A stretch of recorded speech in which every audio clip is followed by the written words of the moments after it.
주능력팀 각주영입니다. 제가 계속 간증을 듣는데 제가 여기 왜 서 있나 그런 고민을 했지만 하나님이 그 인도하심에 따라 제가 간증을 하겠습니다. 저는 모태신앙으로 외할머니와 어머니께서 주님을 섬기셨습니다. 어머니가 아버지와 결혼하셔서 아버지께서 또 주님을 영접하시고 교회를 개척하셨습니다. 그래서 치약 전에 부모님께서 마을 분들을 전도하러 다니실 때 따라다녔던 기억이 있습니다. 어렸을 때부터 어린 예배에 참석하고 부모님께서 주님 일을 힘들게 하시는 게 너무 이해가 되질 않았고 저에 대한 예언을 말씀하실 때는 강요처럼 들려서 싫었습니다. 그래서 10여 년 전에 주님을 떠나는 길을 선택했습니다. 그 기간 동안 많은 좌절과 시련을 겪으면서 죽고 싶다는 생각을 많이 했습니다. 저는 언니의 권유로 홀리스피릿 교회에 오게 되었습니다. 6월 12일에 두 번째 예배 참석하게 되었는데 서모세 목사님께서 사역하실 때 아무런 일이 일어나지 않았고 또 쓰러지는 사람들을 볼 때 이해가 되질 않고 생소했습니다. 다음날 안양교회 가면 목사님께서 예언을 해주신다고 하여 가족회에서 갔습니다. 예배가 끝날 때쯤인지 제가 쓰러져서 소리도 지르고 아프지도 않은데 배를 아픈 것처럼 움켜쥐고 울고 있었습니다. 이게 무슨 일인가 싶었는데 아무도 도와주시는 분도 없고 목소리도 나오지 않아서 그냥 목사님을 향해 손을 뻗었습니다. 살려주세요. 소리 없는 외침이었습니다. 그러다 하나님의 말씀과 믿음이 부족한 것을 깨닫고 영성할 교회에 등록하게 되었습니다. 예언과 치유받는 것을 싫어하던 마음이 회개책을 읽으면서 바뀌었고 또 제가 순종하지 않으면 이루어지지 않는다는 것을 알게 되었습니다. 영성학교 2주차 때 강의 전부터 머리가 아프기 시작했습니다. 팀 헬퍼님께 물으니 어둠이 드러나는 거라고 하시더라고요. 그러면서 통성기도 시간에 치유사역을 받는데 올라오고 하셨습니다. 제가 울면 안 되는 줄 알고 울음을 참았거든요. 울며 기도하니 목에서 큰 소리도 나면서 매우 고통스러웠습니다. 눈물로 소리로 어둠이 나간다는 것을 나중에 알게 되었습니다. 주님께서 많은 은혜를 주셨는데 영적으로 모르는 게 너무 많아 은혜를 받았는데도 모르고 있었습니다. 뼈사역 시간에는 악한 영이 소리로 나갔습니다. 배가 부풀어 올라서 손으로 배를 꾹 눌러보았습니다. 배가 꾸르륵거리면서 꿈틀꿈틀 움직이는 게 손으로 느껴질 정도였습니다. 악한 영이 드러나는구나. 이왕이면 용이었으면 좋겠다고 생각했습니다.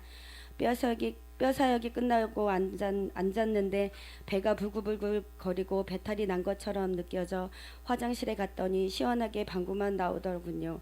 방구로 어두운 영이 나갔구나 생각이 들었습니다. 그렇게 두 번을 더 화장실에 갔습니다. 한 번 더 그러길래 냄새도 없어서 앉아서 시원하게 끼워 보았습니다. 오기 사역 때 간절히 하나님의 살아계심을 알게 해달라고 기도했습니다.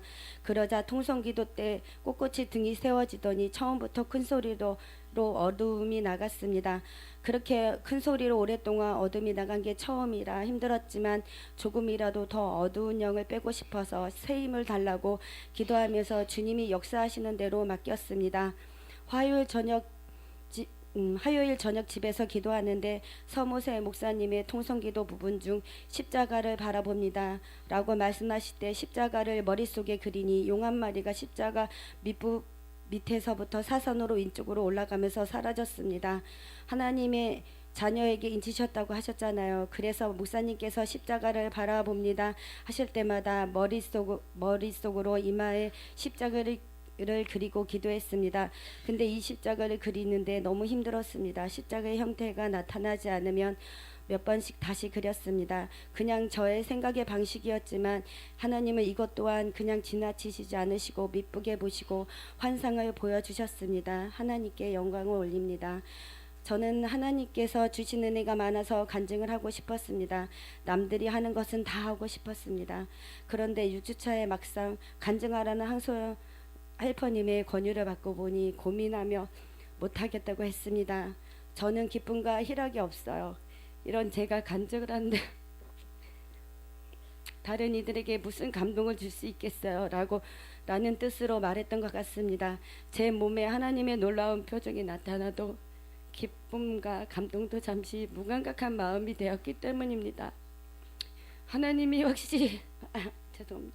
살아 계신지도 뜨겁게 사랑하는 제 마음도 느끼지 못한 채 하나님의 이끌어 주심에 나를 보지 않고 믿는 사람은 복이 있다는 말씀이 위로받고 순종하면서 여기까지 왔습니다. 이런 마음이 힘들어서 한 번은 양사라 원장님께 여쭤보니 슬픔이 너무 커서 그렇다고 하시더라고요. 그래서 하나님께 기쁨과 일학을 느끼게 해달라고 기도를 부탁드렸습니다. 그러면 간증하겠다고요.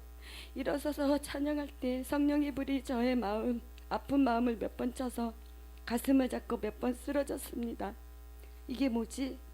아픈 마음을 치유하고 계시구나 라는 생각이 들었습니다.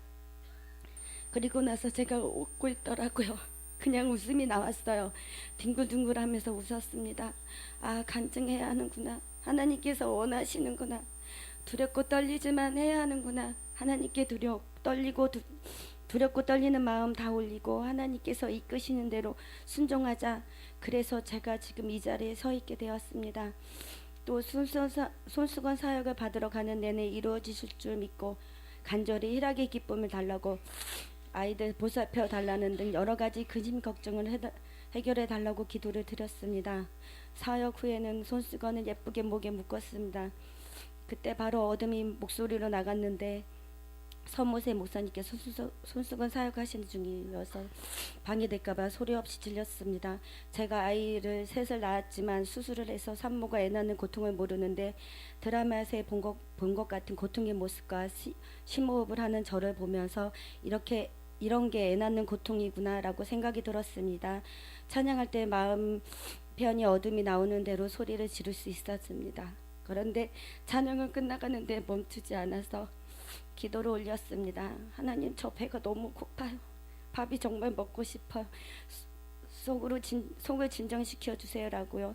제가 하루 한 끼 금식을 하고 있어서 점심을 먹지 못했거든요.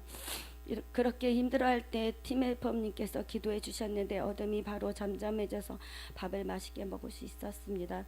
예배 드릴 때마다 큰 성령을 받고 있는데도 도망가고 싶었던 적이 3번 있었습니다.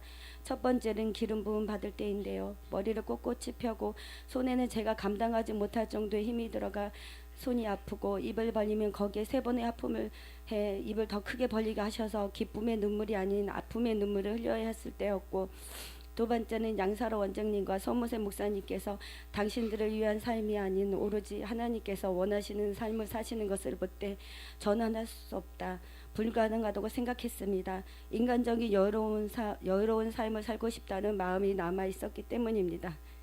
세 번째는 어둠의 영이 왜 이렇게 힘들게 나가는지, 한 방에 나갈 수 없나 너무 힘들었습니다.